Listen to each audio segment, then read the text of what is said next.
जय हिंद। मैं आनंदा आप सभी के लिए लेके आई हूँ एएलपी में पूछे गए प्रश्न। तो इम्पोर्टेंट इसलिए है क्योंकि सिलेबस तो वही रहता है, क्वेश्चन इधर से उधर पूछा जाता है। बाकी के एग्जाम्स जैसे आपके एनटीपीसी है, आरपीएफ कांस्टेबल अभी बचा हुआ है, तो इन सभी एग्जाम्स के लिए इम्पोर्टेंट है। चलिए देख लेते हैं क्वेश्चन क्या है। क्वेश्चन है 310, 208 और 180 का एचसीएफ पूछा था। तो अब यहाँ पे हमें क्या करना है, हमें सिर्फ ऑप्शन पे जाना है, ऑप्शन पे चेक करना है कि कौन सा ऐसा ऑप्शन होगा जो इस सब में मिलेगा। अब ये देखिए 4, तो 4 जो है कट रहा है, नहीं कट रहा है ना, तो 4 वाला ऑप्शन नहीं होगा। 8 जो है कट रहा है, नहीं कट रहा है ना, 8 किसी में मिल रहा है, नहीं मिल रहा है, तो कट रहा है ना। अब यहाँ पे 2 देखेंगे तो 2 तो ऐसी संख्या है जो इसको भी काट दे रही है, इसको भी काट दे रही है, इसको भी काट दे रही है, ठीक है। अब 6 क्या है, 6 है कहीं, 6 ये देखिए 6 तो ये भी नहीं कट रहा है, तो आपको क्या करना है, आपको ऑप्शन नंबर सी लगा देना है, क्योंकि 2 ही एक ऐसी डिजिट है ऑप्शन में जो सब में मैच कर रही है, ठीक है। नंबर 2 पे आते हैं। ए अकेले एक काम को 6 दिन में करता है, बी उसी काम को 8 दिनों में कर सकता है। ए और बी इस काम को क्या करते हैं, 3200 रुपए में पूरा करने के लिए सोचते हैं। तो सी की सहायता से इस काम को 3 दिन में पूरा करेंगे, उसके बाद सी को कितना भुगतान करेंगे, ठीक है। तो देखिए ए क्या करता है, ए अकेले 6 दिन में काम को पूरा कर सकता है, ठीक है। अच्छा बी जो है, बी अकेले इस काम को 8 दिन में कर सकता है, ठीक है। लेकिन क्या करते हैं, तीनों लोग मिल करके काम को 3 दिन में करते हैं, ठीक है, सी की सहायता से। तो क्या 3 दिन में करते हैं। तो अब हम देखते हैं कि टोटल काम कितना है। टोटल काम कैसे निकलता है, 6, 8 और 3 का एलसीएम लेंगे, जब हम लासा लेंगे तो निकल जाएगा टोटल काम, ठीक है। टोटल काम कितना आया, टोटल काम आया 24 आया, ठीक है। तो ए का एक दिन का काम, ए का एक दिन का काम कितना हो जाएगा, 4 जा, ठीक है। और बी का एक दिन का काम कितना हो जाएगा, बी का एक दिन का काम हो जाएगा तो 3 जा, ठीक है। और यहाँ पे तीनों लोगों का मिल करके एक दिन में काम कितना हो जाएगा, ए प्लस बी प्लस सी, तीनों लोग जो है मिल करके एक दिन में कितना काम करते हैं, 8 काम करते हैं। अच्छा तो हमें सी का नहीं पता है ना, सी एक दिन में कितना काम करता है, देखिए 4 और 3 मिला देंगे 7 हो जाएगा, ए प्लस बी हो जाएगा, और यही दोनों मिला करके अगर 8 में से हम घटा देंगे तो 1 बचेगा, जो कि सी का काम आ जाएगा एक दिन का। सी एक दिन में 1 काम करता है, ठीक है। तो एक दिन के काम के हिसाब से ये क्या आ जाएगा, उनका एफिशिएंसी आ जाएगा। तो मतलब 4 और 3, 7, 1, 8, टोटल 8 हो गया। तो 8 के 8 बराबर कितना हो जाएगा, 3200 ना, 3200 बटे 8। अच्छा अब हमको क्या करना है, सी वाला पता करना है, तो मल्टीप्लाई 1 कर देंगे क्योंकि सी के पास तो 1 है, ठीक है। अब 8 4 जा हो जाएगा, तो 400 रुपये जो है किसको देना पड़ेगा, 400 रुपये सी को देना पड़ेगा। ऑप्शन नंबर सी करेक्ट हो जाएगा, ठीक है। चलिए आगे बढ़ते हैं। 1280 रुपये पर 5% वार्षिक ब्याज की दर पर 3 वर्ष में कितना साधारण ब्याज होगा। देखिए इसको क्या है, बहुत सिंपल से आप कर सकते हैं। हम लोग तो जानते हैं ना, सिंपल इंटरेस्ट बराबर PRT/100 होता है ना। तो अब ये चीज़ हम लिखेंगे नहीं, एग्जाम में ये नहीं लिखेंगे। यहाँ में क्या करना है, हमें आर और टी देखना है। आर कितने हैं, 5 है, और टी कितने हैं, 3 है। तो 3 × 5 15% होता है, ठीक है। और हम क्या जानते हैं, 15% का मतलब क्या होता है, 3/20, ठीक है। 15% का मतलब क्या होता है, 3/20। और ये आया कैसे रहा होगा, ये ऐसे आया रहा है, ठीक है। देखिए 5 3 जा 15, 5 2 जा 10, 3/20 आ गया ना। तो हमें इस चीज़ को याद रखना है। तो अब क्या करना है, हमें ये जो अब यही जो RT है ये P में मल्टीप्लाई हुआ है ना। तो ये इतना तो हमने यहाँ पे इसको सॉल्व कर दिया था, ठीक है। तो यही जो RT है ये P में मल्टीप्लाई करना है, 1280 मल्टीप्लाई क्या करना है, 3/20 करना है। देखिए 2 से 2 कैंसिल हो जाएगा, 2 6 जा और 2 4 जा, कितना आ जाएगा, 3 4 जा 12, 3 6 जा 18, 19, 192 रुपीज़ आंसर आ जाएगा। तो अब आपको एग्जाम में सिर्फ और सिर्फ क्या करना होगा, एग्जाम में सिर्फ और सिर्फ यही करना है, यही इतना करना है। ये तो मैंने आपको समझाने के लिए किया कि ये कहाँ से आया, ठीक है। सिर्फ इसी को आप बेस पकड़िए और यही कर दीजिए, आपका टाइम बच जाएगा, ठीक है। चलिए आगे बढ़ते हैं कि कोई धनराशि चक्रवृद्धि ब्याज पर 2 वर्षों में इतनी हो जाती है और 3 वर्ष में इतनी हो जाती है। तो ब्याज वार्षिक रूप से संयोजित होने की स्थिति में वार्षिक ब्याज की दर क्या होगी। अब देखिए यहाँ पे क्या हो रहा है, यहाँ पे 2 वर्ष में कोई राशि इतनी हो जा रही है। अगर 2 वर्ष में कोई राशि 578.40 हो जा रही है और 3 वर्ष में क्या हो जा रही है, 3 वर्ष में हो जा रही है 614.55 हो जा रही है।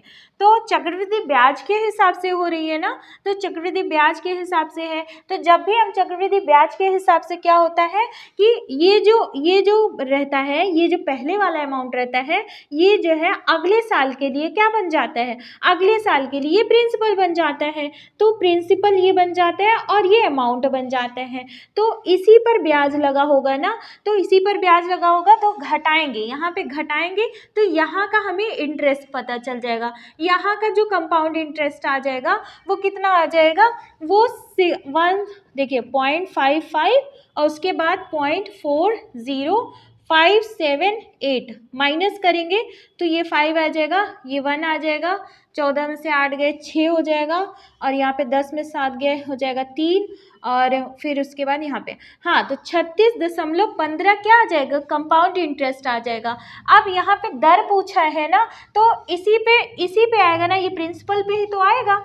तो 36.15 बटे इस प्रिंसिपल पे आएगा तो 178.40 और मल्टीप्लाई 100 कर देंगे। चलो ठीक है, इसको सॉल्व करना है। जब आप इसको पूरा काटिए, देखिए इसको ऐसे करिए, इसको यहाँ से उड़ा के ऐसे करिए ना, अब ये काटिए, ये काटिए, फिर क्या, अब हाँ 2 2 ज़ा 4, 2 2 8 ज़ा 16, फिर यहाँ पे 2 9 ज़ा 18, 2 2 ज़ा 4, फिर 2 5 ज़ा हो जाएगा। फिर ऐसे करके जब आप काटेंगे ना तो देखिए 3 से काटते हैं, 3 9 ज़ा 27 हो जाएगा, 3 6 ज़ा 18 हो जाएगा, फिर यहाँ पे 3 4 ज़ा हो जाएगा और 3 1 ज़ा 3 2 ज़ा, फिर 0 3 5 ज़ा 15 हो जाएगा। उसके बाद अब क्या करना है, जब आप इसको पूरा कट करके सॉल्व कर लेंगे ना, देखिए कैलकुलेशन तो है ही, जब आप इसको सॉल्व कर देंगे तो 25 अपॉन कितना आ जाएगा, 4 आ जाएगा, 25/4% आ जाएगा, जो कि ऑप्शन नंबर ए करेक्ट हो जाएगा। आप इसको पूरा सॉल्व कर लीजिएगा, ठीक है। चलिए आगे बढ़ते हैं। 25 व्यक्ति प्रतिदिन 15 घंटे काम करके 50 यूनिट काम को 8 दिन में पूरा करते हैं, तो 12 व्यक्तियों को प्रतिदिन 20 घंटे काम करके 100 यूनिट काम को कितने दिन में पूरा करेंगे। देखिए इस टाइप के क्वेश्चंस को करने के लिए मैंने पहले ही पिछली क्लास में बताया था कि एक फॉर्मूला होता है, व्यक्ति मल्टीप्लाई दिन मल्टीप्लाई समय बटे काम, ठीक है। अब इसको आप चाहे इंग्लिश में बोल दीजिए चाहे हिंदी में बोल दीजिए, ठीक है। इसके 2 केस हैं। अब यहाँ पे 2 केस दिया गया है। पहले केस में क्या है, पहले केस में 25 व्यक्ति हैं, मल्टीप्लाई दिन कहाँ है, दिन कहाँ है, 8 दिन है, ठीक है। और उसके बाद समय कितना है, 15 घंटे है, ठीक है। आप क्या कर रहे हैं कि कितने काम को करते हैं, 50 यूनिट काम को करते हैं, जिसको बराबर करना है 12 व्यक्तियों के और 20 घंटे में। और उसके बाद कितना, यहाँ पे दिन तो नहीं पता है, दिन ही यहाँ पे पता करना है, बटे क्या है 100 यूनिट है, ठीक है। 100 यूनिट हो गया, ये से ये कैंसिल हो जाएगा, 5 3 जा हो जाएगा, 3 4 जा हो जाएगा, 4 2 जा हो जाएगा, अब 2 यहाँ पे 1 हो जाएगा, 10 से 10 कैंसिल हो जाएगा, तो दिन कितना आ जाएगा, 25 दिन आ जाएगा, ठीक है। 25 दिन में कंप्लीट करेंगे, तो ऑप्शन नंबर सी क्या हो जाएगा, करेक्ट हो जाएगा। भिन्नात्मक रूप में 6.46464646 ऐसे करके इनफाइनाइट का सही व्यंजक क्या होगा, ठीक है। तो अब ये देखिए यहाँ पे कौन सा ऐसा चीज़ है जो बार बार रिपीट कर रहा है, 46 तो 46 के ऊपर बार, और बार जब होता है, अब ये पॉइंट जो है यहाँ पे प्लस में आ जाएगा और ये 46 आप ऐसे लिखेंगे और 2 संख्या के बार है तो यहाँ पे 99 2 बार लिख देंगे, ठीक है। अब क्या करेंगे, 9 का मल्टीप्लाई 6 में करेंगे तो यहाँ पे आ जाएगा 594 आ जाएगा, ठीक है। 594 आ जाएगा प्लस यहाँ पे 46 अपॉन 99। जब आप इसको ऐड करेंगे तो 6 4 10 और यहाँ पे 14 और यहाँ पे 6 अपॉन 99, तो ये हो जाएगा आपका answer, question option number B correct हो जाएगा। कह रहे दिए गए प्रेक्षणों जैसे इतना का सेट दिया गया है कि माध्यिका यानी कि मीडियन पता करना है। तो देखिए मीडियन पता करने से पहले हमें क्या करना होता है, असेंडिंग ऑर्डर में करना होता है, लेकिन अब एडवांस वे में आप आ जाइए। आपको क्या करना है, सबसे पहले इसमें काउंट करना है कितने पद हैं, ठीक है। 1 2 3 4 5 6 7, 8, 9, 10, 11, 12, 13, 14, 15। तो 15 क्या है? पद है, पद है। और ये क्या है? 15 संख्या ऑड होती है। तो जब भी ऑड रहे और ऑड का जब आपको मीडियन निकालना रहे तो 15 वाले पद में एक जोड़ देंगे और बटे 2 कर देंगे। तो कितना आ जाएगा? 16 बटे 2 बराबर आठवां पद। आठवां जो पद होगा वही इसका मीडियन होगा। अब यहाँ पे आठवां पद कैसे आप पता करेंगे? यहाँ पे देख लीजिए सबसे छोटा कौन सा है। सबसे छोटा तो देखिए कितनी 20 ही दिख रहा है। और 20 कितनी बार है? 1 2 3 4 5 6, उसके बाद 20 के बाद 7 और 8। तो कौन सा ऑप्शन, मतलब ये आ जाएगा, इसकी जो माध्यिका आ जाएगी 25 आ जाएगा। ठीक है, यही आंसर होगा क्योंकि 8th नंबर पे ये 25 है अगर हम असेंडिंग ऑर्डर में देखते हैं। ठीक है, चलिए आगे बढ़ते हैं।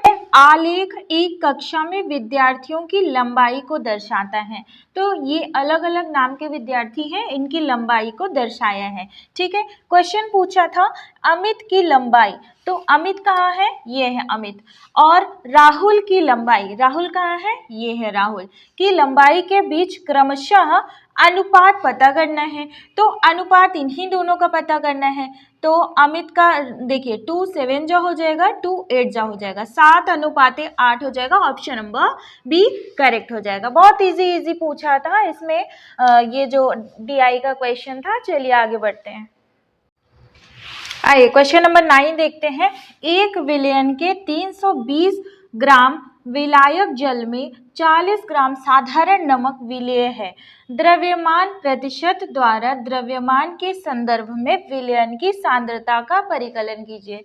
देखिए इंग्लिश में आप देख लीजिए, बहुत सारे लोग को इस तरह का ये जो कठिन वर्ड है इंग्लिश मीडियम वाले होंगे तो उनको नहीं समझ में आएगा, लेकिन उसके लिए आप समझ लीजिए the solution contains 40 gram of common salt. तो सोल्यूशन में क्या है? कॉमन सॉल्ट ये है कितने ग्राम? 40 ग्राम है। और किसमें? 320 ग्राम वाटर में। ठीक है, 320 ग्राम के वाटर में। तो what is the concentration of solution in terms of mass? तो देखिए यहाँ पे जो मास कह रहा है, यहाँ पे जो द्रव्यमान कह रहा है वो 40 का ही होगा, है कि नहीं? 40 का ही होगा। तो यहाँ और बाय मास परसेंटेज, तो आपको क्या करना है? जो भी यहाँ पे मिलाया जाता है उसको ऊपर रखेंगे और जिसमें मिलाया जाता है उसको नीचे रखेंगे और परसेंटेज निकालेंगे। ठीक है, तो यहाँ पे हो जाएगा 4 1 जा 4 8 जा 2 4 जा 2 5 जा 2 2 जा 2 5 जा, यहाँ पे आ जाएगा 25/2, मतलब हो जाएगा 12.5%। ठीक है, चलिए अमित ने एक लैपटॉप उसके अंकित मूल्य पर 25% छूट पर खरीदा। ठीक है, अब क्या करें? यदि उसने लैपटॉप के लिए इतना रुपए भुगतान किया तो लैपटॉप का अंकित मूल्य कितना था? तो उसने क्या किया है? अंकित मूल्य पर 25% छूट। देखिए 25% का मतलब हम क्या जानते हैं कि 1/4 होता है। ये आता कैसे है? 25/100 को अगर काटेंगे तो 1/4 आएगा। इसका मतलब 25% का मतलब होता है 1/4। तो अगर लैपटॉप का दाम रहा होगा 4 तो उसने छूट दिया तो मतलब 1 घटा। जब 1 घटा तो कितना हो जाएगा? 3 ना, 3 हो जाएगा ना। यहाँ पे जब छूट दिया 1 का, -1 का जब छूट दिया तो 3 होगा। और यही इतने रुपए में छूट देने के बाद इतने यूनिट में बेचा। ठीक, अब यहाँ पे 3 यूनिट बराबर क्या दिया गया है? 28500। ठीक है, अब 1 यूनिट बराबर क्या हो जाएगा? 28500/3। ठीक है, 3 9 जो 27, 3 5 जो हो जाएगा। तो 1 यूनिट बराबर इतना आ रहा है। तो अब लैपटॉप का अंकित मूल्य निकालने के लिए आपको क्या करना होगा? इसके यहाँ 4 से मल्टीप्लाई करना होगा। ठीक है, इसमें अब आप 4 से मल्टीप्लाई करिए। हाँ, यहाँ पे 0 0 4 5 जा 20 9 4 जा 36 37 38, इतनी रुपीस क्या हो जाएगा? इसका अंकित मूल्य हो जाएगा। ऑप्शन नंबर कौन सा करेक्ट हो जाएगा? ऑप्शन नंबर डी करेक्ट हो जाएगा। तो आई होप कि ये क्वेश्चन आपको समझ में आया होगा।